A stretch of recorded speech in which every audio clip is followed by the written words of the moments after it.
Hey there everyone, and welcome to another lecture of the SolidWorks series. In this lecture we are going to discuss about our last kind of transformation tool, and that is mirror. So let's just discuss about what this mirror tool is. So basically, as the name suggests, it work on the concept of mirror. All have seen the mirror and we all are familiar with the mirror concept, and what that concept is. That concept is, let me just delete all the previous sketches, and let's just discuss about that concept first.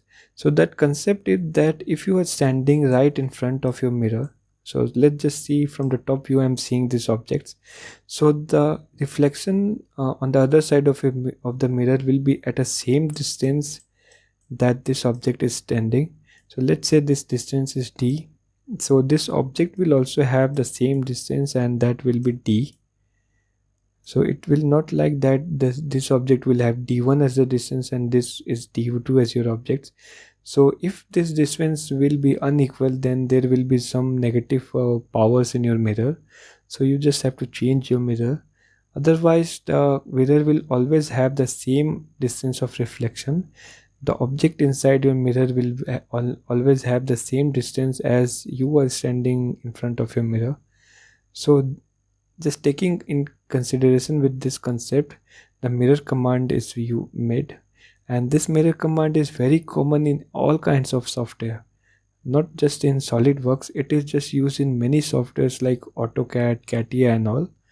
So let's just discuss how we can just draw this mirror objects along any body. So for that I'm going to open my AutoCAD SolidWorks, and this mirror command is very much useful in creating the symmetrical objects, like the objects like cars are completely symmetrical, and if that car is not customized, so that car is completely symmetrical. So any kind of symmetrical body, the mirror is used for creating those things.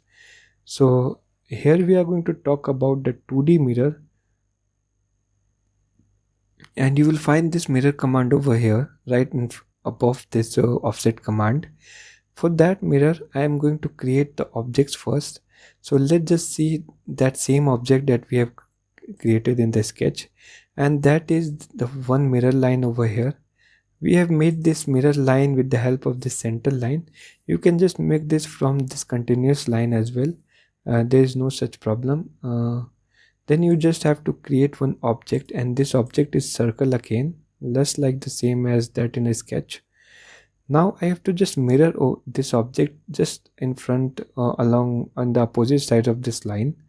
So for that I'm going for this mirror command, and this mirror command will going to be open over here.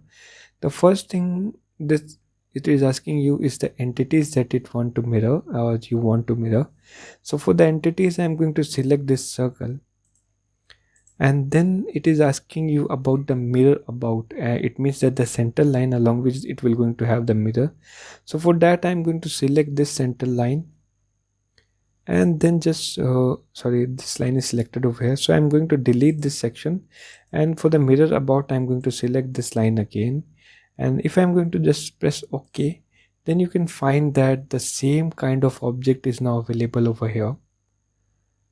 So this is how a mirror works, just as same as the concept of real mirror. And you can find that this distance is just same as this distance, so it will have the equal distance of separations and the 2 times of distance of separation between these two objects. So this is how mirror command works, and let's just see some more properties over this mirror. So the first properties which we are going to see about is the symmetrical section that I am talking previously, and that is that mirror command is very much useful in creating the symmetrical objects. So for that I'm going to create one eye section, and I'm going to create the half of the eye section like this. The rest half I'm going to create it with the help of mirror command. So let's say I've created this section. Now I'm just going to mirror all those items along this center line. So just select this mirror command, and to entities to mirror I'm going to select all those entities. And then for the mirror about line, I'm going to select this one, and you can find that it is now going to create the symmetrical objects. Similarly, for all the symmetrical objects, you can just go for the mirror options. In 3D, you will also find the mirror. So if the body is in 3D, you can just go for the 3D mirror, or if the body is in 2D, you can just go for the 2D mirror. Similarly, you have one more option, and that is very important, is the copy option over here.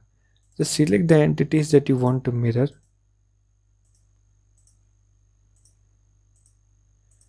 But now you just untick over this copy option, and now this mirror line will be this one. And once you press OK, then you will find that a strange thing will happen. The initial object or the original object will now going to be deleted, and the mirror option will be like that. So this basically works as a symmetrical object. This tool is known as symmetry in many of the CAD softwares. So what this tool will do, it will just have the original object that will going to be shifted over that position of the mirror. So this is how copy option will work. So if you don't want to have the symmetrical, if you want a copy on both the sides, then you can just tick mark over that, and this is up to the SolidWorks. It will going to have the copy of that object like this. Just select this all object, and for the center line, I'm just click on this tick mark over this copy objects, and for the mirror about, I'm going to select this one again. Just press OK, and you can find that this symmetrical object is now created. So this is all about the mirror, and with this we are going to complete the 2D transformation section. So that's all for this lecture, and I'm going to catch up you in the next one.